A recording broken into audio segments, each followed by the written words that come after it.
Welcome to our Devos, where we are talking about money matters. Money is important because it's like the number one thing that we deal with when things go wrong. It's money. A lot of people, it affects your marriages. It affects how you're handling certain situations, how you plan for your children. It affects if you have children in a lot of ways. Like, I don't think I can afford to have children right now. Money matters. So there's some considerations, and I said the scriptures are loaded with various financial things. And if you bump Pastor Mike and I anywhere and we start talking about this is kind of we talk about it constantly. We like helping people. We like getting people on the right track when it comes to their finances. And so this is a passionate topic, but these are kind of the catch-alls of things that we didn't catch in church that maybe some of you might get wisdom from the Lord. And here's one. This is controversial. So not that we've ever said anything controversial at the church. I know you're not used to that. We usually are pretty vanilla. Well, today I'm going to throw some chocolate chips in there. And I'm going to say, if you're wanting to help somebody that has a financial need, give instead of cosign. Give instead of cosign. So let's give for instance. You have a sibling. Your sibling says, hey, I really want to rent this apartment. My credit isn't very good, or I don't make quite enough money to qualify for the apartment by myself. You know I'm good for it. You know I can handle this. I'd like you to co-sign for the lease, co-sign for an apartment for me. I used to manage an apartment complex. There was a couple hundred units of apartment complex. I did this before I became a pastor. And I didn't do any of the property stuff. I was the leasing agent. So what would happen was we would pull their credit reports and we would see on the credit reports if they could handle it on their own. And there was a mathematical formula. They can handle it or they can't based on the credit and based on the debt, like what they could afford in terms of their payment. And so when we said no, the scramble came on. They'd go, hold on, but before you rent this to somebody else, and they'd start calling people on their, believe it or not, cell phones were new back then, so not everybody had it, and I'm just showed you that I'm a dinosaur. So they'd be sitting on our office one, and they'd be calling people, hey, could you co-sign? Hey, could you co-sign? Hey, could you co-sign? Who could you co-sign? And it was interesting to me because so many people made a spontaneous decision to co-sign for an apartment. And then I would have to get on the phone and go, look, if you come in and sign this lease, I want you to know it says you are financially responsible for that apartment. So if they decide not to pay, well, you have to pay.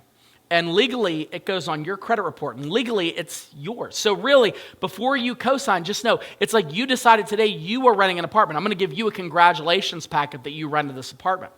Now, they usually are like, oh, no, they're going to pay. Well, guess what usually ended up happening? They didn't pay. So guess who I had to call? The person that said, yeah, I co-sign.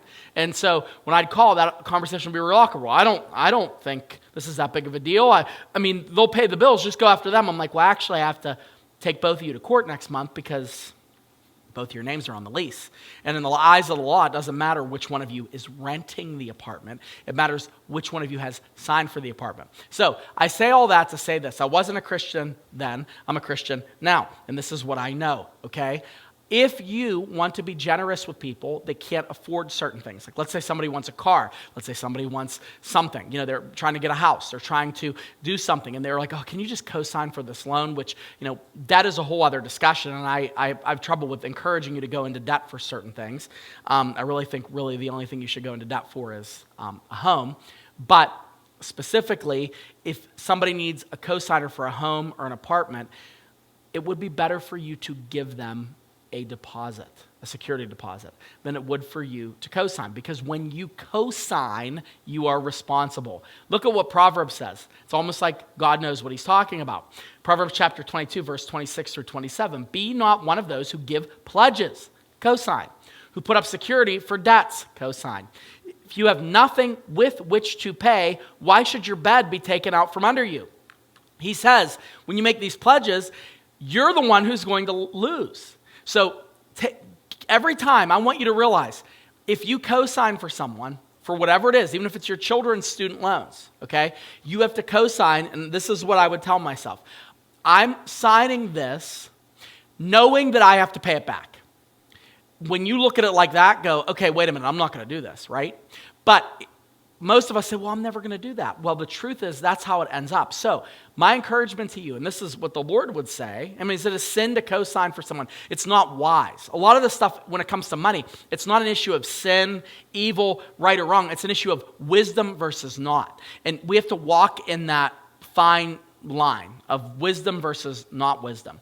And so according to this, it's wisdom to not co-sign. So my encouragement is just be generous. Go, look, I can't help you by co-signing. I'm not in a position to do that right now. However, I'm going to give you $500 towards, if you can. Whatever you, if you want to be generous, be generous. If you want to co-sign and pay for the apartment, pay for the apartment. But if you're like, I'm willing to do this, I'm willing to give you $200, I'm willing to help you with your electric bill by making a payment once, I'm not going to be on the hook forever. So, in summary, if you want to be generous and help someone, give, don't co-sign.